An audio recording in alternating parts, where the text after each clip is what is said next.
Olá! Sabe aquela sensação de que existe um elo perdido entre a gente querer muito sucesso e, bem, de fato conseguir o sucesso?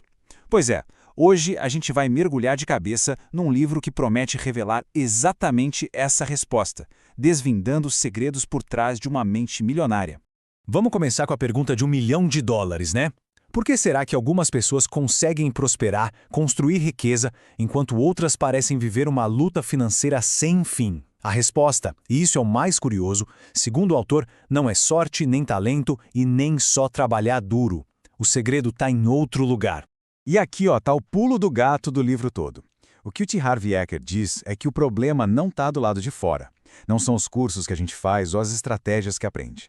O problema é um programa interno. Pensa num software que roda lá no fundo, no nosso subconsciente, e que simplesmente dita todos os nossos resultados com dinheiro. É isso. Beleza. Então, que elo perdido é esse afinal? Para a gente entender isso de verdade, vamos começar olhando para a jornada do próprio autor. Foi o caminho que ele percorreu que o levou a essa descoberta que mudou tudo. E olha que interessante, o autor não começou lá no topo. Pelo contrário, ele mesmo conta que viveu aquela frustração de ter muita ambição, de trabalhar sem parar, mas nada. Os resultados simplesmente não apareciam. Uma história que, fala a verdade, soa bem familiar para muita gente, né? E aí veio o estalo, a virada de chave. Uma frase super simples, dita por um amigo rico, mudou completamente a perspectiva dele. Em vez de ficar culpando as circunstâncias, a economia, a vida, ele sacou que o problema não era a falta de esforço, era a falta de conhecimento. Faltava uma pecinha nesse quebra-cabeça. Tá, mas que peça era essa que estava faltando? O que era isso que ele não sabia? A resposta é, sem dúvida, o conceito mais importante do livro inteiro, o tal do modelo financeiro. Para entender, imagina o seguinte. Ninguém constrói uma casa sem ter uma planta antes, certo? Primeiro vem o projeto, depois vem a construção. Com dinheiro, a mesmíssima coisa. Antes de qualquer resultado financeiro aparecer no mundo real, existe um projeto na nossa mente. É esse modelo, esse plano subconsciente, que comanda tudo de forma automática. E como esse modelo funciona no dia a dia? É o que o autor chama de processo de manifestação. É tipo um efeito dominó, saca? Os nossos pensamentos criam sentimentos. Esses sentimentos levam a gente a agir de um certo jeito. E essas ações, bom, elas geram os nossos resultados. O ponto crucial é que a raiz de tudo está lá, no mundo invisível dos pensamentos. Ok, mas de onde vêm esses pensamentos? Eles são basicamente instalados na nossa cabeça, principalmente quando a gente é criança, de 3 formas. Pelo que a gente ouvia sobre dinheiro o tempo todo, pelos exemplos que a gente via em casa, no jeito que a nossa família lidava com a grana, e por alguma situação bem específica e marcante que gerou uma emoção forte. E sabe por que essa programação de infância é tão poderosa? Porque ela não é lógica, ela é pura emoção. Aí quando a nossa parte adulta e lógica entra em conflito com uma emoção forte, enraizada lá da infância, adivinha quem quase sempre ganha essa briga? Pois é, a emoção. Certo. Então, se o modelo é essa programação, como a gente pode entender melhor?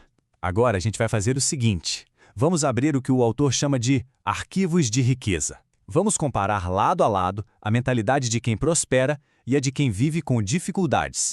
E essa analogia do arquivo é genial. Pensa só, toda vez que surge uma oportunidade ou uma decisão sobre dinheiro, a nossa mente vai lá e pronto. Puxa um arquivo para saber como agir. A diferença brutal entre o sucesso e a dificuldade está justamente no que está escrito dentro desses arquivos.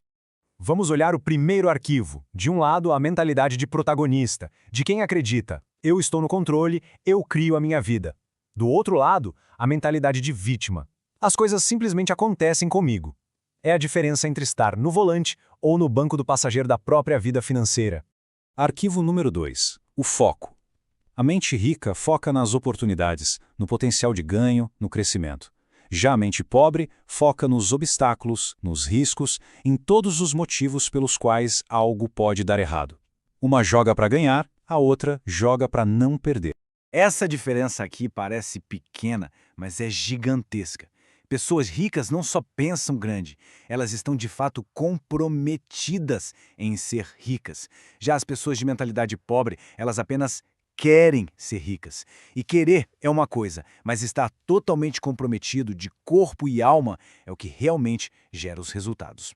Nossa, esse aqui é crítico. Pensa comigo, como alguém pode se tornar algo que no fundo despreza? Pessoas ricas admiram outras pessoas bem-sucedidas, veem como inspiração. Quem tem mentalidade pobre muitas vezes sente ressentimento, inveja. E é impossível atrair para si aquilo que se rejeita nos outros. E essa frase resume tudo de um jeito brilhante. Não se trata de ter uma vida sem problemas. Se trata de crescer por dentro, de se desenvolver tanto a ponto de se tornar maior do que qualquer problema que apareça. A questão não é o tamanho do problema, é o seu tamanho. Ok, já entendemos o diagnóstico, mas e o remédio? A notícia boa, a melhor de todas, é que esse modelo financeiro pode sim ser mudado. É totalmente possível reprogramar a mente para o sucesso.